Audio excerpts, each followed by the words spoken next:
icyiza cya Yesu, and the good thing about Jesus, arakurekuza he helps you let kugira ngo aguhe go, icyawe so that he kigukwiriye. gives you what suits you better. Amen. Imana ihabwa icyubahiro. Praise be to God. Yaba ari uriya mudada akakurekuza, Maybe it is that lady that you have yaba to ari let uriya go mutipe of. akakurekuza, Maybe that gentleman that you have to let amafaranga go yaba of. n'iby'abandi bikagenda, The money and other people belonging to other umunani Imana things go. akaguha ibyawe, And the Lord Jesus gives you what belongs ukumva hari to you. amahoro no kunyurwa bituye muri And you wowe. find joy and contentment in you. Uzi we gusohora salo Imagine getting out the whole sitting room n'ibindi bigendanye nayo, and everything else that goes with it, sari gasigara yera, and you remain with an empty n'umushyitsi sitting room, yaza akicara hasi, and a visitor comes kubera and sits down Yesu. because of Hallelujah. Jesus. Amen. Kubera nde? Because Yesu. of who? Jesus.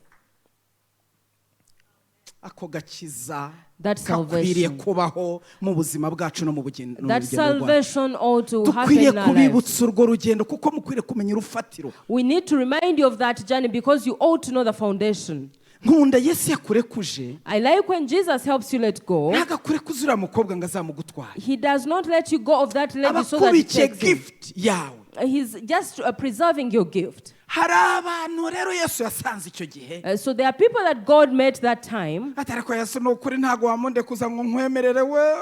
And then people cry and say, Jesus, I can't let go. Ariko abemeye bahawe umugisha. But those that accepted, they were Hari blessed. uwemeye ararekurwa Yesu amuhuwe umukwiye. There are those that accepted and let go, and Jesus gave them their own. Hari n'abemeye bararekura ariko Imana kumbe yabahaye igihe cyo kurekura, yatestingaga yagerageza gwa umutima wabo yuko boroheye Imana, nyuma Imana irongera irabagarurira mu gihe gikwiriye. And there are those that accepted to let go, yet Jesus was only testing their hearts and their condition. And Jesus brought them back the people they loved. Ikakurekuza ku gihe runaka, God always does it. He lets you hanyuma let go ikazakugarurira and then brings back that you have taken out from you when it is sanctified, when it is complete, bitakiri bya bindi. and it is no longer like Ndasaba the way Imana it ngo was. umucyo wongere urasira ubuzima I bwawe. pray that light will shine upon your life once again. Niki Yesu yakurekuje? What did Jesus help you let Kandi go of? wigumana ubuhamya bwa kera, And do not keep the testimony of the long n'uyu time ago. munsi umucyo w'Imana uracyaturasira ngo Even turekure. today, the light of Jesus still comes. Niyo mpamvu iri jambo ryamanutse. And that is why this word came down.